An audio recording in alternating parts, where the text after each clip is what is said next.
वक्त रहते संभल जाओ, आलस को त्यागो तुम। नमस्कार, गुड मॉर्निंग, राधे राधे दोस्तों, स्वागत है आपका मेरे एक और नए स्टडी ब्लॉग में। मैं हूँ उर्मिला, एक माँ, एक होम मेकर और एक एस्पिरेंट्स यूपीपीसीएस की एस्पिरेंट हूँ। मैं अपनी स्टडी करती हूँ, अपने सपनों को पूरा करने की एक आखिरी कोशिश कर रही हूँ।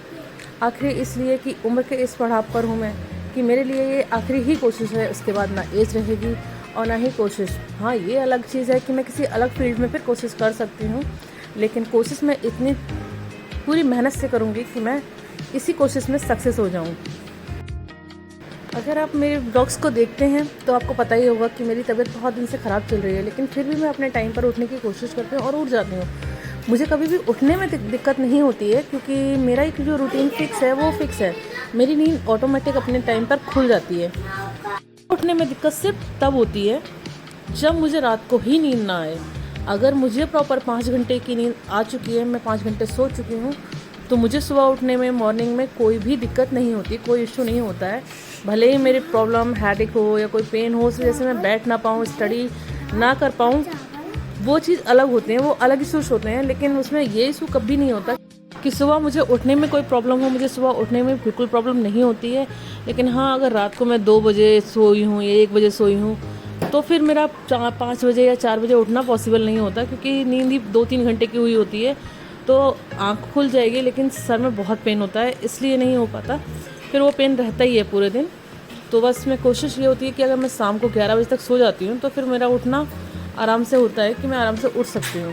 तो जिन लोगों के साथ में उठने में प्रॉब्लम हो रही है, किसी को जैसे उठने में प्रॉब्लम हो सकती है, तो वो सबसे पहले तो यही देखें कि उनकी नींद पूरी हो पा रही है क्या, वो टाइम से सो पा रहे हैं। वो सबसे पहले अपने सोने का टाइम फिक्स करें, तो उनके उठने का टाइम फिक्स हो जाएगा। अगर फिर भी उनको उठने में कोई दिक्कत आ रही है, तो वो जिस टाइम पर उठते हैं उससे सिर्फ 10 मिनट पहले उठने की प्रैक्टिस करें। वो 2 दिन 10 मिनट पहले उठेंगे, फिर उससे ऐसे मतलब करके थोड़ा करके वो एक दिन 1 घंटे 2 घंटे पहले भी उठने लगेंगे, और बहुत जल्दी होगा। अगर वो 10-10 मिनट से कोशिश करेंगे तो काफ़ी जल्दी हो जाएगा, क्योंकि उठना तो है ही हमें।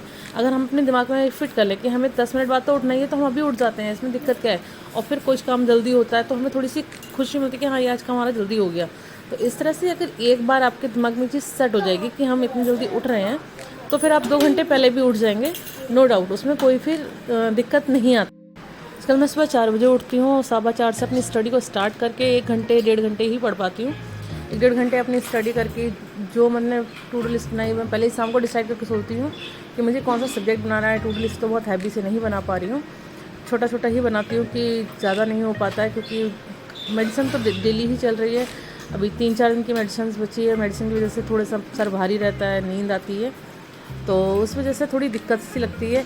और मेडिसिन का इस तरह से रहता है कि ना तो नींद आती है, ना ही ठीक से मतलब एकदम माइंड फ्रेश होता है। ये सब नहीं हो पाता है, तो फिर थोड़ा बना के अपना पढ़ना स्टार्ट करती हूँ। उसके बाद मैं घर के सारे काम भी इतनी फास्टली नहीं हो पाता, जितनी फुर्सत से मैं कर लेती थी उतनी नहीं एक्टिव रहती हूँ। तो घर के काम भी निपटाने में थोड़ा सा टाइम, आधी घंटा 15 मिनट का एक्स्ट्रा ही लगता है। तो इस तरह से 1 घंटे की 1.5 घंटे की मॉर्निंग में स्टडी होने के बाद में, सारे घर के काम करने के बाद, फिर मेरी स्टडी को 8 साढ़े 8 से स्टार्ट कर पाती हूँ। आज तो मैंने 9 बजे से ही स्टार्ट किया था, क्योंकि थोड़ा सा वीकनेस फील हो रही थी। फिर मेडिसिन वगैरह लेने में बहुत टाइम निकल जाता है, तो 9 बजे से अपनी स्टडी को फिर कंटिन्यू किया। उसमें अभी हिंदी ही पढ़ रही हूँ मैं, हिंदी को ही रखा हुआ है। हिंदी और जीएस और यूपी का स्पेशल पढ़ती हूँ। बस ये 3 चीज़ें मैं लेकर चल रही हूँ अभी, कि मेरी स्टडी, थोड़ी सी हेल्थ और ठीक हो जाए, मेडिसिन बंद हो जाए, तो प्रॉपर अपने जो मेन बुक्स है एक बार उनको फिर से रिवाइज़ करना है। मेन बुक्स पे आना है। एनसीईआरटीज़ भी 1-2 बची हैं, उनको भी पढ़ना है। या फिर टाइम होगा, लगेगा कि ठीक है दोबारा कर सकते हो, तो एक बार दोबारा से उनको रिवाइज़ किया जाएगा। एनसीईआरटी को रिवाइज़ करूँगी। बाकी मेन है कि टेस्ट और सब चीज़ को लेके ही चलना है, कोई चीज़ छोड़नी नहीं है। ये तो बात हो गई मेरी स्टडी के बारे में। अब मैं बात करती हूँ अपनी उन बहनों के बारे में जो होम मेकर्स हैं। एक टाइम था जब हमारी स्टडी एक फ्लो में चल रही थी, लेकिन उस समय हमारे ऊपर एक वर्डन डाला जाता है कि ठीक है, अब क्वालिफाई नहीं होता है या फिर ये नहीं होता, तो अब शादी करनी चाहिए, हम पे वर्डन आ रहा है समाज, ये सब। तो फिर पेरेंट्स क्या होते हैं, उस समय शादी का प्रेशर इस तरह से बनाते हैं कि स्टडी कहीं ना कहीं ब्रेक हो जाती है और हमको शादी करनी होती है। शादी कर ली हमने, फैमिली संभाल ली, सब कुछ हो गया, बच्चे भी थोड़े बड़े होने लगे हैं। अब ये ऐसे स्टेज है जहाँ हमारे लिए हम थोड़ा टाइम निकाल सकते हैं, थोड़ा फ्री है, क्योंकि बच्चे थोड़े बड़े हो चुके हैं, उतना वो नहीं है। जब बच्चे बहुत छोटे होते हैं तो सारा टाइम हमारा कब चला जाता है हमें खुद नहीं समझ में आता है।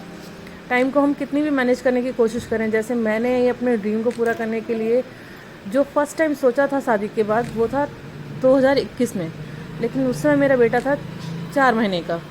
तो मेरे बहुत लाख कोशिश करने के बाद भी मैं नहीं कर पाई। आज फाइनली वो 4 साल का हो गया है, तो मेरे पास थोड़ा सा टाइम बच पाता है जिसे मैं 5-6 घंटे आराम से मैनेज कर पाती हूँ अगर मेरी अपनी हेल्थ ठीक होती है। तो आज हम लाइफ के इस स्टेज में अगर अभी हमने अपने बारे में नहीं सोचा तो फिर हम कभी नहीं अपने बारे में नहीं डिसीज़न ले पाएंगे। तो अब वही स्टेज है कि हमें डिसीज़न लेना है, आगे बढ़ना है, वरना लोग जैसे बोलते हैं वो बोलते ही रहेंगे कि तुम इतने पढ़ लिखे कर क्या लिया। वो कभी ये नहीं बोलेंगे कि यही वही समाज है जो हमारे रास्ते में रुकावटें बनाता, कभी कुछ इशू लेकर, कभी कुछ इशू लेकर। बस लोगों का काम है कि हमें डिमोटिवेट करना और कुछ ना कुछ कहते रहना। तो अभी हमारा मेन टारगेट ये होना चाहिए कि हम कुछ अपने बारे में भी सोचें। ऐसा नहीं है कि हम अपनी रिस्पॉन्सिबिलिटी नहीं निभा रहे हैं या आज तक हमने अपनी रिस्पॉन्सिबिलिटीज़ निभाई नहीं है, वो निभाते हुए भी हम अपनी लाइफ के लिए कुछ टाइम तो निकाल ही सकते हैं। अपने में कुछ अपने बारे में ध्यान देना, कुछ अपने बारे में सोचना ना ही गलत है, ना ही अपनी रिस्पॉन्सिबिलिटी को छोड़ना है। तो वही स्टेज है, मैं यही कहना चाहूँगी कि कुछ अपने बारे में सोचिए, कुछ अपने सपनों के बारे में सोचिए और उन पर काम कीजिए, आगे बढ़िए, मेहनत कीजिए। क्या पता एक नया दरवाज़ा, एक नया रास्ता, एक मंजिल आपका इंतज़ार कर रही हो।